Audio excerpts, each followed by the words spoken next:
आपका मतलब है कि मैं जो चाहूँ वो नहीं खा सकता। अगर आपको रूमेटाइड आर्थराइटिस है तो नहीं। नमस्ते सभी को, मैं डॉक्टर चानो दसारी हूँ। मैं अपने क्लाइंट्स को माइंड इम्यूनिटी मेथड का उपयोग करके उनकी इम्यून इन्फ्लेमेशन और पाचन संबंधी समस्याओं को हल करने में मदद करता हूँ। इस क्लिनिकल अप्रोच ने हजारों मरीजों को उनके लक्षणों से राहत दिलाई है, कुछ को तो सिर्फ 6 हफ्तों में ही, बिना किसी जटिल या महंगे इलाज के।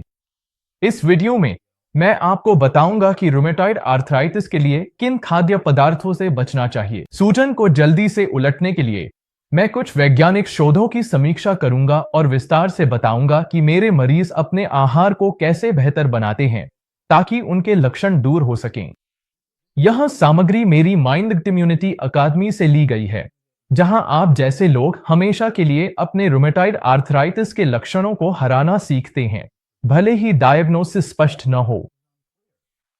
मैं बस इतना कहना चाहता हूं कि हर कोई अलग होता है और यह जानने के लिए कि आपका शरीर क्या सहन कर सकता है और क्या नहीं, एक फूड जर्नल रखना फायदेमंद होता है।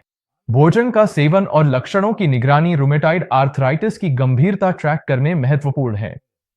अब आप केरा और माई फिटनेसपाल जैसी एप्स का इस्तेमाल कर सकते हैं ताकि समय के साथ अपनी प्रगति देख सकें। मेरे अनुभव, कई वर्षों की प्रैक्टिस, खास खाद्य पदार्थ बार बार मेरे क्लाइंट्स में ट्रिगर सामने आते और साझा करना चाहता हूं। आप सतर्क रहें। हम 4 खाद्य समूहों पर चर्चा करेंगे इम्यून सूजन और रूमेटॉइड आर्थराइटिस ट्रिगर कर सकते हैं। मैं आपको बताऊंगा कि किन चीजों से सावधान रहना है और किन चीजों से बचना है। इसके अलावा मैं आपको पाचन एंजाइम्स को शामिल करने के कुछ बहुत उपयोगी टिप्स दूंगा और यह भी बताऊंगा कि रूमेटॉइड आर्थराइटिस की सूजन को दूर करने के लिए अपनी योजना कैसे बनाएं। अब इससे आगे बढ़ने से पहले लाइक और सब्सक्राइब करना न भूलें और नोटिफिकेशन बेल दबाएं ताकि आप अपडेट रह सकें। ये वीडियो हर उस व्यक्ति के लिए जरूरी है जो रूमेटॉइड आर्थराइटिस के लक्षणों को हमेशा के लिए ठीक करना चाहता है। और यह ऐसी उपयोगी जानकारी है जो शायद आपको कहीं और नहीं मिलेगी। अब रूमेटॉइड आर्थराइटिस में समस्या पैदा करने वाले खाद्य पदार्थों के विषय पर आते हैं। सबसे बड़ी गलती जो मैं लोगों में देखता हूं वह यह है कि वे सोचते हैं कि वे कुछ भी खा सकते हैं और उम्मीद करते हैं कि रूमेटॉइड आर्थराइटिस के लक्षण अपने आप चले जाएंगे, लेकिन अक्सर ऐसा नहीं होता। आमतौर पर कोई ना कोई भोजन ऐसा होता है जो इम्यून रिस्पॉन्स को ट्रिगर करता है और वही भोजन लंबे समय तक बार बार समस्या पैदा करता है। इसीलिए यह बहुत जरूरी है कि आप एक फूड डायरी रखें और उसे नियमित रूप से देखें ताकि आप पता लगा सके कि कहां गलती हो रही है। यह देखकर हैरानी होती है कि अगर आप थोड़ा ध्यान दें तो कितनी सारी समस्याएं आसानी से टाली जा सकती हैं। और आप सोच रहे होंगे, तो रूमेटॉइड आर्थराइटिस के लिए ये समस्या पैदा करने वाले खाद्य पदार्थ कौन कौन से हैं? जैसा कि मैंने पहले कहा, हर किसी का शरीर अलग होता है, लेकिन कुछ साल पहले छपी इस रिसर्च में दिखाया गया है कि बदला आंतों का वातावरण रूमेटॉइड आर्थराइटिस में देखी जाने वाली सूजन से करीब से जुड़ा है। अब आपको यह जानकर हैरानी नहीं होनी चाहिए कि आपकी 70 से 80% इम्यून सिस्टम आपकी आंतों में होती है। जब आपको रूमेटॉइड आर्थराइटिस जैसी कोई इम्यून बीमारी होती है, आपको अपनी आंतों में उस पर ध्यान देना चाहिए। कुछ खाद्य पदार्थ जब सही से नहीं पचते तो वे इम्यून सिस्टम तेज प्रतिक्रिया ट्रिगर करते हैं। अक्सर सूजन की शुरुआत आंतों से होती है, इसलिए सूजन को ठीक करने के लिए आपको अपनी आंतों को ठीक करना जरूरी है। इससे पहले कि हम चर्चा करें कि इसे कैसे शुरू किया जाए, अगर आप रूमेटॉइड आर्थराइटिस के लिए अपनी आंतों को ठीक करने के बारे में गंभीर हैं और जल्दी परिणाम पाना चाहते हैं, तो मेरी एक फ्री ट्रेनिंग जरूर देखें, जिसमें मैं आपको रणनीतियां बताता हूं जिनसे मेरे क्लाइंट्स ने 6 हफ्तों के भीतर रूमेटॉइड आर्थराइटिस में स्वस्थ सफलता पाई है।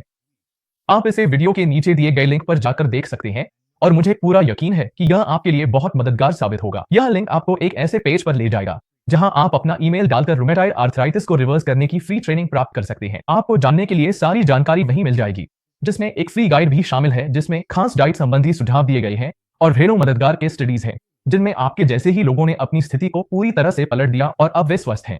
ये केस स्टडीज इसलिए कीमती है क्योंकि आप देख सकते हैं कि असली लोग जिनको सूजन थी, उन्होंने सिर्फ कुछ छोटे बदलाव करके अपनी स्थिति में कैसे सुधार किया। इस ट्रेनिंग के साथ आपको एक पूरा अमल करने योग्य गेम प्लान मिलेगा कि आप यह सब घर पर कैसे कर सकते हैं। बस पेज के ऊपर अपना ईमेल डालें और शुरुआत करें। अब आइए बात करते हैं कि किन खाद्य पदार्थों से बचना चाहिए। मैंने यह वीडियो पहले रिकॉर्ड किया था और इसमें बताया गया है कि कैसे इम्यून सिस्टम कुछ जटिल प्रोटीनों से ट्रिगर हो सकता है। हम अपनी डाइट में प्रोटीन खाते हैं जो पौधों और जानवरों दोनों से आ सकता है।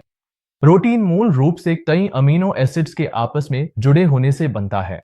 जब प्रोटीन हमारे पाचन तंत्र में पहुंचता है तो आंतों में मौजूद एंजाइम्स इसे छोटे छोटे हिस्सों में तोड़ देते हैं जिन्हें अमीनो एसिड कहा जाता है और फिर ये शरीर में अवशोषित हो जाते हैं। इन आंतों के एंजाइम्स को प्रोटीएज कहा जाता है और इसका महत्व यह है कि कभी कभी प्रोटीएज अपना काम पूरी तरह नहीं कर पाते और हमारे आंतों और रक्त प्रवाह में बड़े प्रोटीन कण लंबे समय तक बने रहते हैं। ऐसा क्यों होता है? दरअसल कुछ प्रकार के प्रोटीन को तोड़ना मुश्किल होता है। साथ ही प्रोटीन को तोड़ने के लिए पर्याप्त प्रोटीएज भी नहीं हो सकता।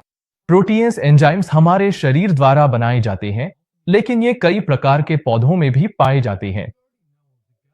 जैसा कि आप पहले से जानते हैं, आंत एक बहुत बड़ा इम्यून अंग है, इसलिए ये अतपचे प्रोटीन विदेशी खतरे के रूप में दर्ज होते हैं और एक इम्यून प्रतिक्रिया उत्पन्न करते हैं।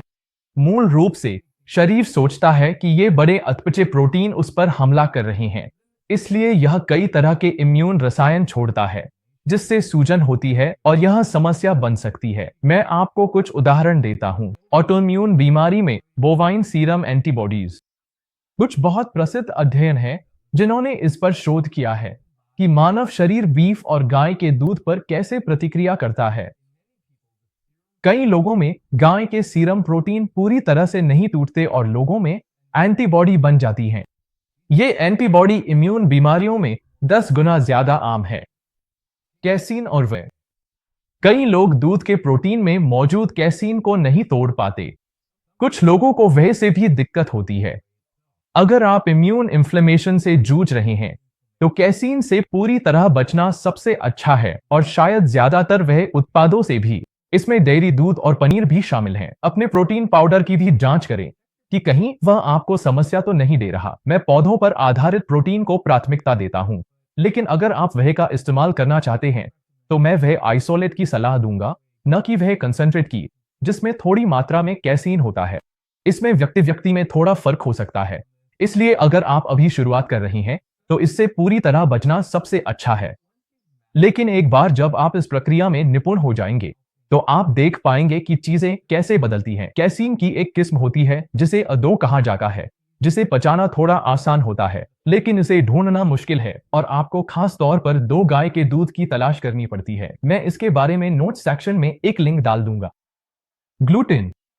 यह बहुत मशहूर है क्योंकि अनुमान है कि लगभग 1/3 आबादी को इससे समस्या होती है और मुझे लगता है कि यह एक बहुकारक समस्या हो सकती है। मैं इस विषय पर लिखे अपने एक लेख का लिंक डाल दूंगा, लेकिन संक्षेप में मैं ज्यादातर लोगों को यही सलाह देता हूं कि वे सामान्य रूप से ग्लूटेन युक्त उत्पादों के संपर्क को सीमित रखें। इसमें गेहूं के आटे से जुड़ी कोई भी चीज शामिल है। अंडे का प्रोटीन। यह थोड़ा मुश्किल है क्योंकि बहुत से लोग जो मांस छोड़ देते हैं वे प्रोटीन के लिए अंडों पर निर्भर रहते हैं। कुछ पोषण विशेषज्ञ मुझसे असहमत हो सकते हैं और मैं फिर से एक लिंक दूंगा ताकि इस विषय को स्पष्ट किया जा सके क्योंकि इस पर बहुत गलत जानकारी फैली हुई है। कई अध्ययनों के आंकड़े दिखाते हैं कि अंडे का प्रोटीन शरीर मजबूत प्रतिरक्षा प्रतिक्रिया ट्रिगर कर सकता है, खासकर उन लोगों प्रतिरक्षा सूजन संबंधी विकार है। हर व्यक्ति ऐसा नहीं होता। मेरा सुझाव है कि इसे कुछ महीनों के लिए या थोड़े समय के लिए बंद कर दे ताकि देख सके कि इससे कुल मिलाकर कोई फर्क पड़ता है या नहीं। अंडे की सफेदी को कभी कभी सही समय आने पर फिर से आहार में शामिल किया जा सकता है और मैं स्पष्ट करना चाहता हूं, मैं यह नहीं कह रहा कि ये खाद्य पदार्थ खराब है। मैं जो कहना चाहता हूं वह यह है कि जब आप शरीर में सूजन को कम करने की कोशिश कर रहे हैं और आप इसे बहुत जल्दी करना चाहते हैं तो सबसे अच्छा तरीका है कि इन प्रकार के प्रोटीन को थोड़े समय के लिए अपने आहार में सीमित कर दें। यह भी बहुत जरूरी है कि अपने सबसे बड़े भोजन के साथ प्रोटीज एंजाइम सप्लीमेंट लेने पर विचार करें। आप प्रोटीज पौधों से भी प्राप्त कर सकते हैं। यहां उन खाद्य पदार्थों की सूची है जिनमें प्रोटीज पाया जाता है। अंकुरित अनाज और माइक्रोग्रीन्स में शायद इसकी सबसे अधिक मात्रा होती है। अन्य में शतावरी, कुट्टू, जापानी पगोडा, एवोकाडो, पपीता, अनानास, खीरा, लहसुन, नारियल, अलसी, स्पाइरुलिना, अंजीर, क्लोरेला, अदरक की जड़ और एलोवेरा शामिल हैं। पौधों में ऐसे एंजाइम होते हैं जो प्रोटीन को तोड़ने में मदद करते हैं। बड़े अपचित प्रोटीन हमारे पेट में अवांछित प्रतिरक्षा प्रतिक्रिया को उत्तेजित करते हैं, इसलिए जितना अधिक वे एंजाइमों द्वारा टूट जाते हैं उतना ही बेहतर है। वे एंजाइम जो प्रोटीन को पचाते हैं उन्हें प्रोटेज कहा जाता है और पौधे फलों के पकने और अंकुरण में मदद के लिए प्रोटेज बनाते हैं। हम इन्हें जाहिर है स्वस्थ रहने के लिए इस्तेमाल करते हैं। इन एंजाइमों में सेरापेप्टेज, नैटोकिनेज, कैटालेज, ब्रोमेलैन और पपाइन शामिल हैं। ये कुछ उदाहरण हैं।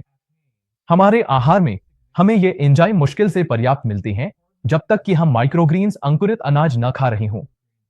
इसी वजह से अगर आपको इम्यून इन्फ्लेमेशन है तो आपको प्रोटीज सप्लीमेंट लेने पर विचार करना चाहिए। इस श्रेणी के अगले एंजाइम हैं कोएंजाइम Q10, जो हरी और पत्तेदार सब्जियों में पाया जाता है, लेकिन आप इसे सप्लीमेंट के रूप में भी ले सकते हैं। मुझे उम्मीद है कि आप यहां एक पैटर्न देखना शुरू कर रहे होंगे। हरी और पत्तेदार सब्जियों का यहां कई फाइटो श्रेणियों में बहुत महत्व है। इसी तरह बीज, अंकुरित अनाज, जड़ी बूटियां और मसाले फायदेमंद है। मुझे जो समस्या लगती है, खाने से पर्याप्त एंजाइम लेना मुश्किल है। बहुत से लोग सप्लीमेंट्स लेते हैं।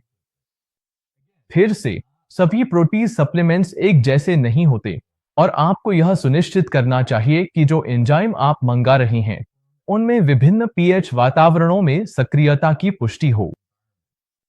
आपका पेट अम्लीय, छोटी आंत क्षारीय और खून तटस्थ से थोड़ा क्षारीय होता है, तो आदर्श रूप से आपको ऐसा एंजाइम मिश्रण चाहिए जो इन तीनों में काम कर सके।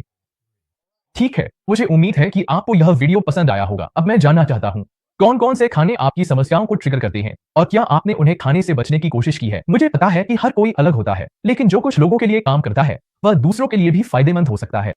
नीचे कमेंट्स में मुझे जरूर बताएं। अगर आपको यह वीडियो पसंद आया हो तो कृपया इसे अपने कुछ प्रियजनों के साथ शेयर करके मेरे चैनल को सपोर्ट करें और रूमेटॉइड आर्थराइटिस पर और भी उपयोगी टिप्स के लिए सब्सक्राइब करना न भूलें। आप मुझे सोशल मीडिया पर @दसरियाम के नाम से भी फॉलो कर सकते हैं। जैसा कि हमेशा, यह है doctor Chanu Dasari, mind body immunity clinic से। देखने के लिए धन्यवाद और अगली बार फिर मिलेंगे।